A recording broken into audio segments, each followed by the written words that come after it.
Shalom Bapak Ibu, jumpa lagi di hari ini kita akan kembali merenungkan firman Tuhan, kita berdoa. Bapa di sorga, dalam nama Tuhan Yesus kami hendak kembali merenungkan firman-Mu. Mohon hikmat pengertian dari Roh Kudus supaya kami mengerti dan dapat hidup di dalam kesehari-harian kami.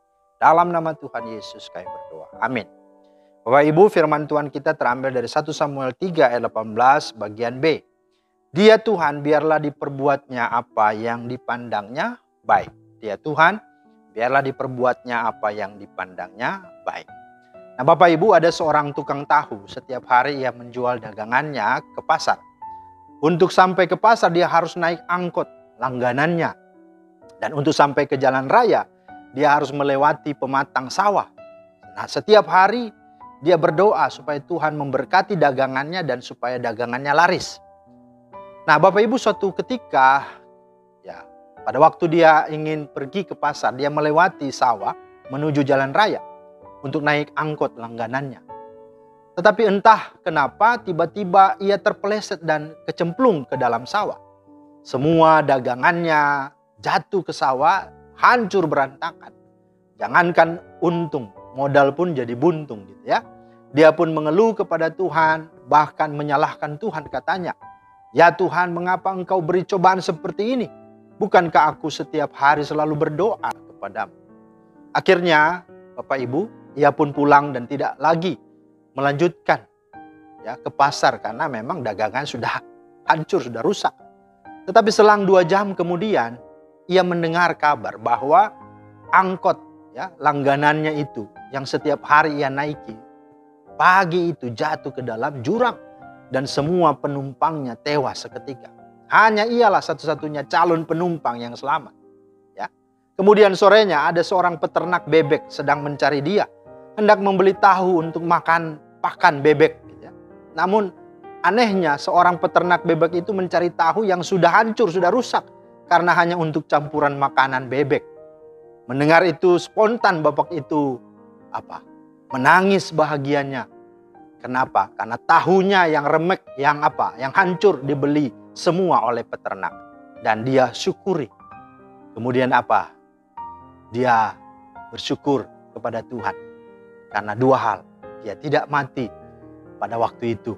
Karena angkot langganannya jatuh ke jurang dan semua orangnya mati.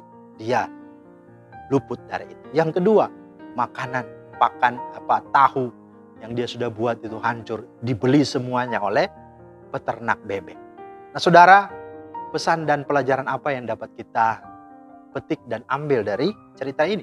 Setidaknya ada 3. Yang pertama, bahwa doa kita tidak harus dikabulkan sesuai seperti permintaan kita.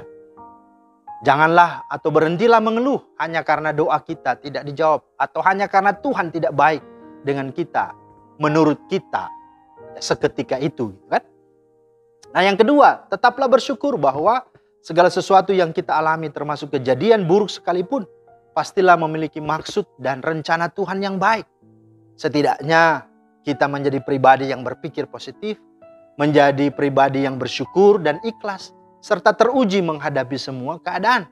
Tidak hanya waktu suka, tidak hanya waktu senang, tapi di waktu duka dan waktu sedih. Tidak hanya waktu sukses, tapi juga di waktu saat-saat kita gagal. Seperti kisah seorang tukang tahu ini. Dan yang ketiga, percayalah dan serahkanlah hidupmu kepada Tuhan sepenuhnya. Kenapa? Karena Tuhanlah yang Maha Tahu. Dialah yang tahu yang terbaik dari seluruh kehidupan dan kebutuhan kita. Roma 8:28 berkata, Allah turut bekerja dalam segala sesuatu untuk mendatangkan kebaikan bagi setiap orang yang percaya dan yang mengasihi Dia. Karena itu mari janganlah menggerutu, janganlah mengeluh, janganlah bersungut-sungut. Boleh jadi kamu membenci sesuatu padahal itu amat baik bagimu. Atau boleh jadi kamu menyukai sesuatu padahal itu amat buruk bagimu. Karena itu bersyukurlah, berdoalah, dan jangan pernah mengeluh. Tuhan Yesus memberkati dan memeteraikan firman-Nya di hati kita semua. Amin. Mari kita berdoa. Terima kasih Tuhan untuk firman-Mu. Kami bersyukur dapat pelajaran penting dari kisah ini.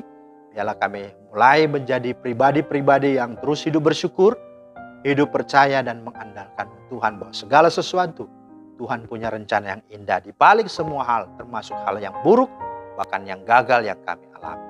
Karena Engkaulah Tuhan perancang yang agung itu, yang menjadi penjamin dan juga menjadi jalan keluar atas semua masalah hidup kami. Dalam nama Tuhan Yesus kami berdoa. Amin. Demikianlah firman Tuhan hari ini Bapak Ibu, kiranya menjadi berkat. Selamat beraktivitas, Tuhan Yesus memberkati. Shalom.